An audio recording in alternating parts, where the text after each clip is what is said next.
انا جايز، اللي عاوز يجي انا قاعد، وبدل ما يروح لا البيت والله طبعا والله الناس مش هتصدق انك جايب الشنطه. الشنطه معايا استعدادا للقبض عليك يعني. في اي وقت، انا مستعد لاي حاجه. انا حاططها في الشقه ورا الباب، اروح معاهم بدل ما يخشوا يكسروا ويفزعوا العيال ويخوفوا العيال، فانا حاططها ورا الباب. انت عاوز محمود شعبان انا معاكم. يا شيخ محمود جايب الشنطه، انت توهمنا ان الناس هتدخل تاخدك من هنا وتقبض عليك. احتمال ولا مش احتمال؟ لا مش احتمال طبعا. الراجل من خانات العربيه مش احتمال طبعا. ده انا امنيتي، حتى عيالي بيقولوا لي يا ابي، قلت لهم لو جم خدوني من القناه افضل ما يجوا البيت ويفزعوك ويروعوك ويكسروا وياخدوا ويعملوا، يبقى من بره عشان حتى اولادي لا يفزعوا ولا يخافوا ولا ينقموا على بلد شعرت انني لست من ابنائها وكانني من اسرائيل احيا في مصر.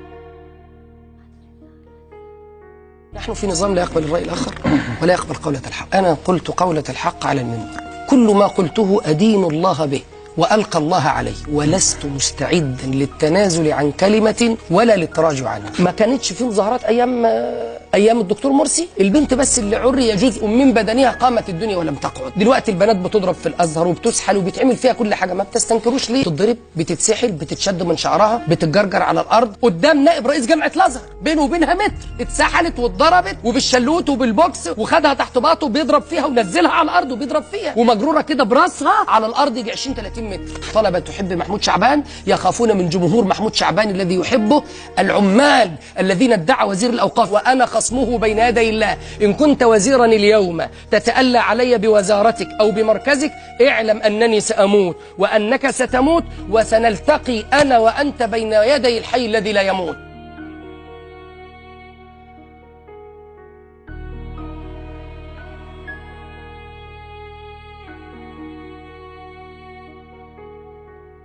اللي انتوا بتنكروا عليا بيحصل دلوقتي، وبتقولوا انت ازاي الضابط يقتل وزير الداخليه طلع بيقول الضرب في المليان. من قتل في سيناء من الاطفال والنساء ما ذنبه؟ قصف خطا، قتل نساء واطفال، لا يحاسب من فعل هذا؟ كما اننا نستنكر الدماء التي تراق في الزنازين والميادين والشوارع بغير وجه حق. قلت بالنص لا تكن بعين واحده وتستنكر هذه الدماء وتدع هذه الدماء. قلت بغير وجه حق.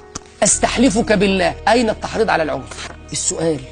السؤال أيام الدكتور مرسي لو وجد اعتصام أمام الدكتور مرسي وفضه وأريق الدماء كنتم ستسكتون؟ بس السؤال، طب أنا ما شلت السلاح بجري، سيبني أجري، ما تموتنيش.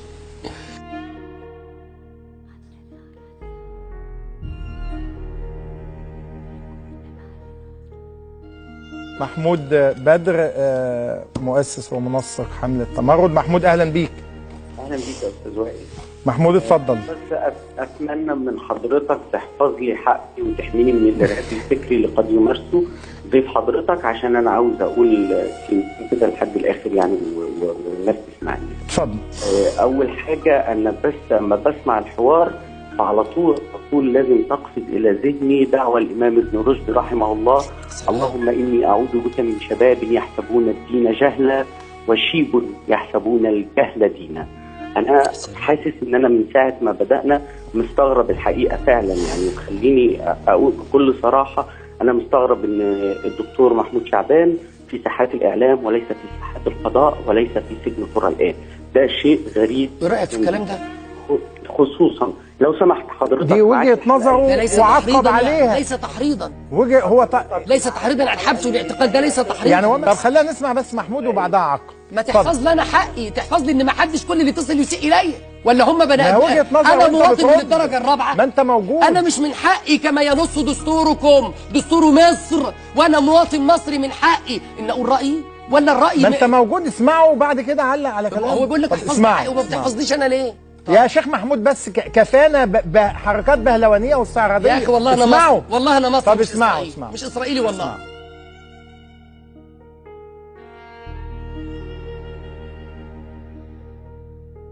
بعض الأسئلة التي نريد أن نسمع عنها إجابة.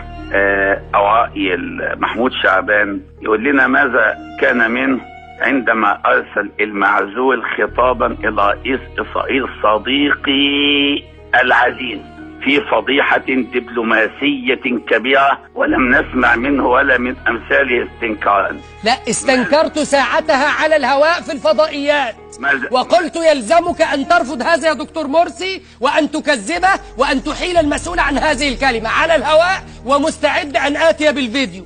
يا أستاذ وائل، اتفضل يا سيادة الوزير. أنا لا أريد أن أدخل في نقاش على الإطلاق خلي سيادة الوزير مع محمود. أنا أوجه أسئلة. ما بتكلموني ليه؟ بتقاطعوني أنا ليه؟ الآخر اشمعنى أنا بتقاطعوني؟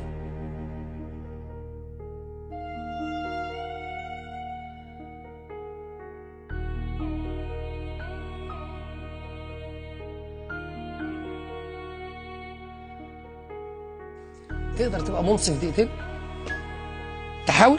انا منصف تقدر دائما، مش عندك دقيقتين بس. لا انا عاوز دقيقتين بس. لا لابد ان اكون منصفا على الدوام. بعد اذنك. عايز ايه تاني؟ ما انا بقول لك خليك منصف، اسمع مني زي ما سمعت أنا... بقى. كن منصف. الكلام ده لو انت بعد اذنك. مش ده. قادر تسمعني. ما ينفيش ده. مش قادر تسمعني. حكمهم القتل. ما عندكش استعداد تسمعني. لا حول. هتسمعني ولا هتقاطعني؟ ايه ده بس شويه واسمعك. يا اخي هو يا انت اخي محتاج الله حد يسلمك. كن مسلما منصفا لله. طيب هشوف بعد اذنك اسمعني بقى، مش كل شويه هشوف عاوز اكمل. انت قلت لي قدامك ساعه الا ربع، اديني فرصه لله. كفايه امبارح لله. انا مطلوب رقبتي، فلازم تديني فرصه قبل ما اروح للرقبه. ما تعمل يا شيخ بعد اذنك لله، بعد اذنك. يعني حاول تمثل ان انت بتسمع الراي الاخر، حاول بس مثل. وفي نفس الوقت ما انت قلت بقى يا شيخ اكمل على الارهاب اكمل لك ما انت يعني اكمل لك. اما تخلص قول لي خلاص. مش بسال. تديني فرصه. ما انا بديك اهو، انا بسال. قول لي مدتي قد ايه عشان انظم نفسي. اخلص. اتفضل. هزعل منك، وانا لو زعلت منك مش هيحصل. طيب هتضغط على الزناد؟ والله هقول حسبي الله ونعم الوكيل. اقسم بالله هقول حسبي الله ونعم الوكيل.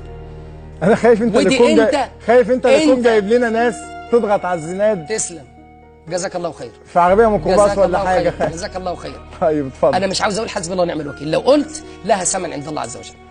طيب لها ثمن عند الله. كمل بقى لحظه. لله الناس بتحاسبك. اديني فرصه بقى عشان ارد على الاعمال الكامله بعد اذنك. لله لله مش هقولها تاني. اتفضل. انت اولا انت بتعترف بالرئيس عبد الفتاح السيسي رئيسا شرعيا؟ هل تعترف بالرئيس السيسي رئيسا شرعيا؟ انا اتيت لامر اريد ان اكمله، ما تعرضنيش اكمل وبعدين ابقى اسال. اكمل لله. هل تعترف بالرئيس عبد الفتاح السيسي؟ سأرد عليك بعد الانتهاء من الاصل. الانتهاء من اللي دلوقتي. لا اما اخلص الاول، ما انت ممكن ما تدينيش فرصه. هسجل السؤال عندي عشان ما انساهوش. سجله، اوعى تنسى. طيب اتفضل. انا ارد على اللي بيتصل وحضرتك بتقاطعني، اعمل ايه؟ ما انا لازم لما تقول يا شيخ محمود. طب اما اخلص رد، سيبني اكمل وبعدين رد.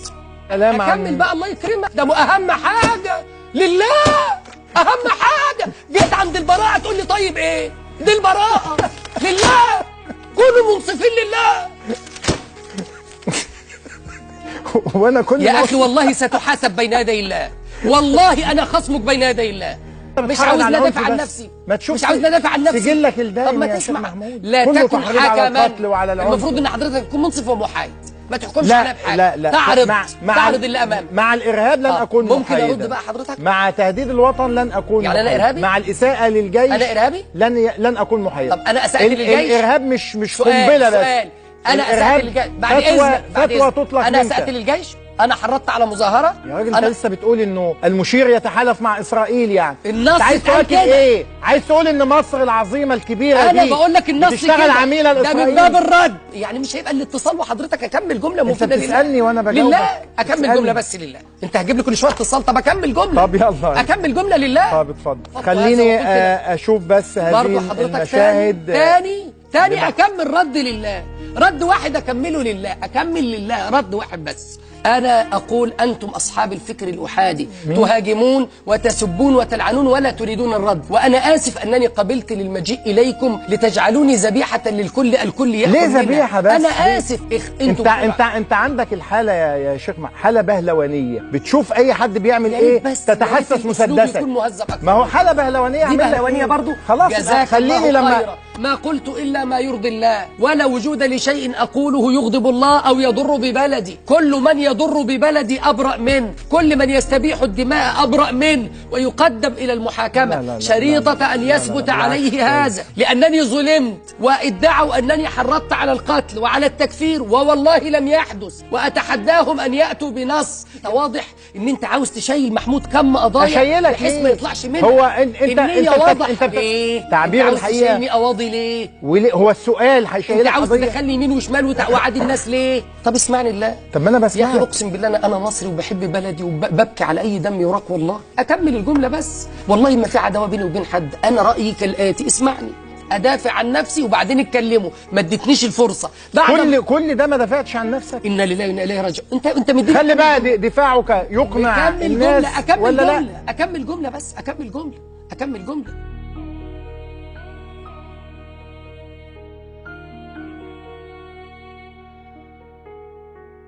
طب انت بتسيبنا وتمشي ليه؟ انا اسف لاضاعه وقت المشاهدين. انا اخاف على مصر من الضغط والسكر، واسف لاضاعه وقت المشاهدين. السلام عليكم. طيب شيخ محمود، بس يعني جزاك الله خير. اتيت بي لتسبني ولياتي الناس لسبي. جزاك الله خير. انت بتعتبر اي اختلاف كل من سب محمود شعبان واعتدى عليه تعتبر اي اختلاف يا شيخ محمود لا تشتبه. بطل حكايه الضحيه بس. التي يقصدها ما يسمى بمحمود شعبان، يعني هذه جزء من المراوغات وهروب من المواجهه، يحمله مسؤوليه ذلك وهو اخواني، وانا بقول على الراي العام هذا اخواني مثل غيري، يحاول ان يعني يتغطى ويتستر وراء محاولات بهلوانيه كما وصفت. دنياكم لا تساوي ما تستسهلش الناس والله لا تساوي عندي شيء. انا بقول لك اهو الان من ساعه ما وقفت عن العمل عيالي ما بياخدوش مصروف اصلا. عيالي بياخدوا جنيه مصروف، ولما وقفت عن العمل ما بياخدوش مصروف. مش فارقه.